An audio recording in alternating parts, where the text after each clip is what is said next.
Hi, it's Husky here and welcome you to another cooking video. Today we're gonna be making medallion steaks. Well, first step is very simple. Take out your beef around 20 minutes before you even want to start cooking it. And step 2, gonna be chopping up our broccoli. You want to try to get around the same sized pieces. Once you're done with that, you want to make sure they're washed, put them in a pot, cover in water and set to boil.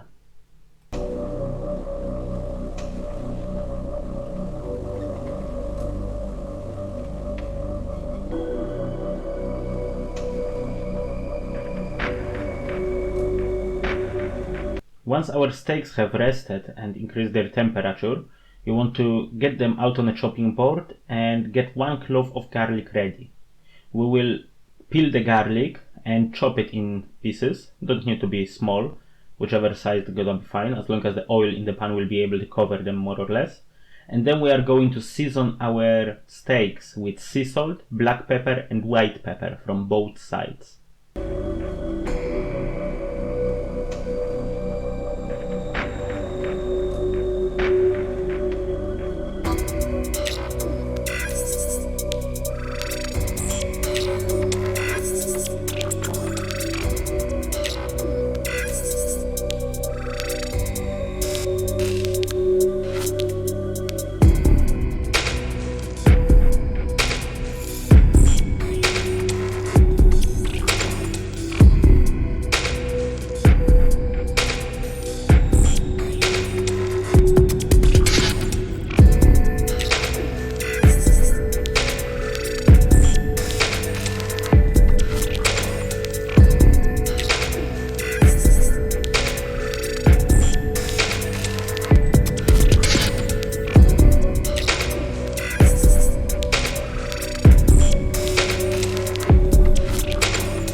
When that is done, we want to put some extra virgin olive oil onto the pan and want to preheat it.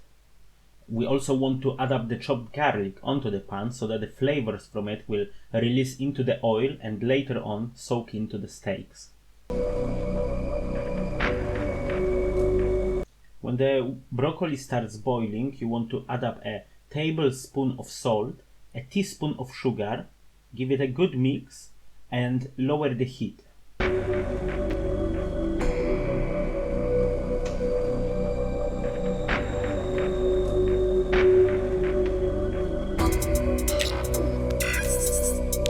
When the oil gets hot and the garlic gains a bit of color, you want to make space on the pan for the steaks to go into the oil. You don't want to place them on the garlic or the steak gonna have parts that are less cooked than the others, so you want to have them flat on the pan. You also want to make sure that they're not gonna stick to the pan by lifting them gently off. You can also pour over a bit of oil on top of them for the extra texture.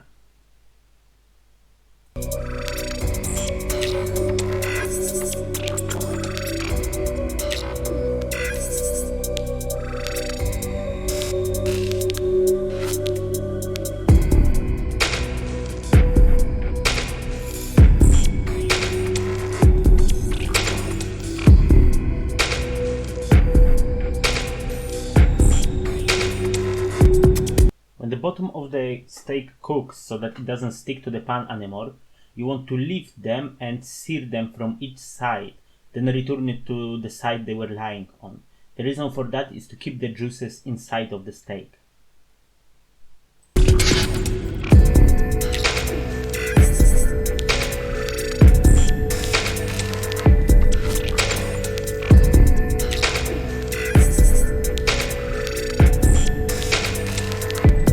It's very important not to flip the steak prematurely, as that's gonna result in an unevenly cooked meat and also the escape of the juices. Here is a list of times you need to cook each side in order to get your steak cooked the way you want it.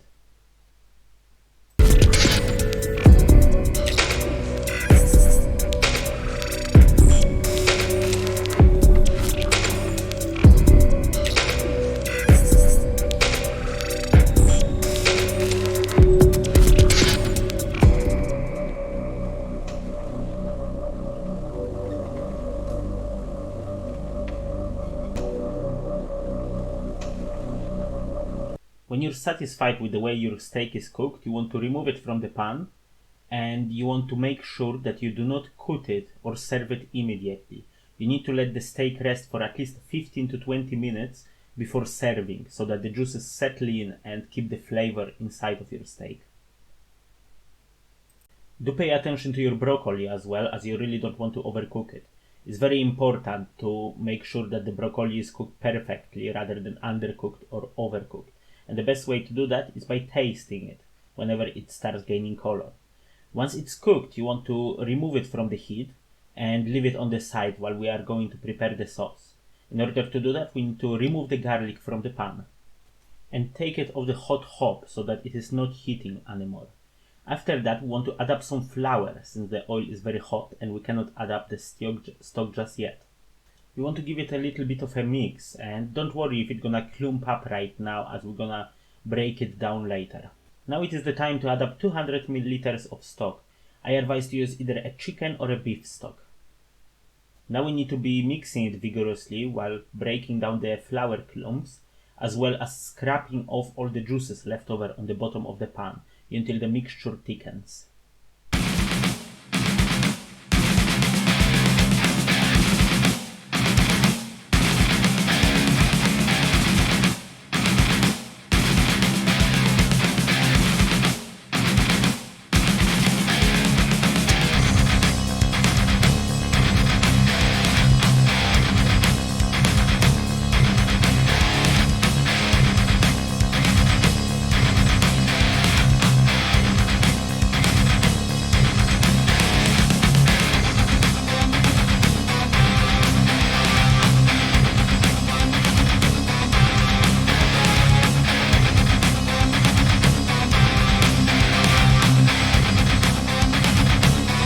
Don't worry if there are some clumps left over in the sauce, as it's still gonna be thicker anyway.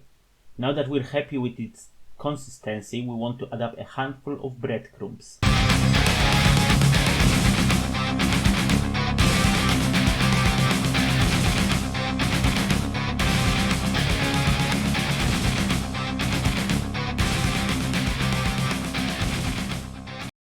Once our sauce is done, we want to start serving.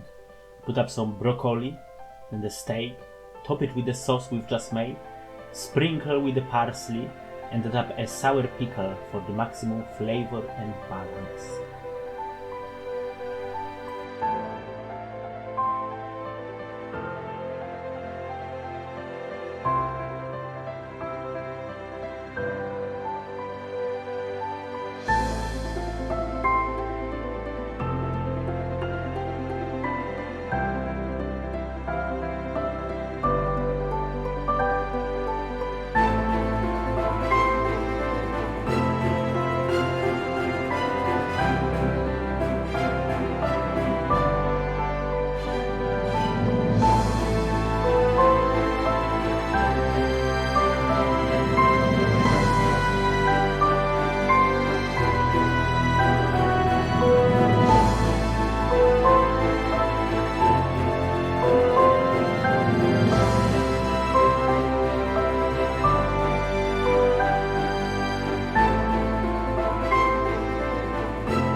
Thank you very much for watching. I really hope you will try it out yourself, as it's absolutely gorgeous, and I do sincerely hope I will see you in the next video next week.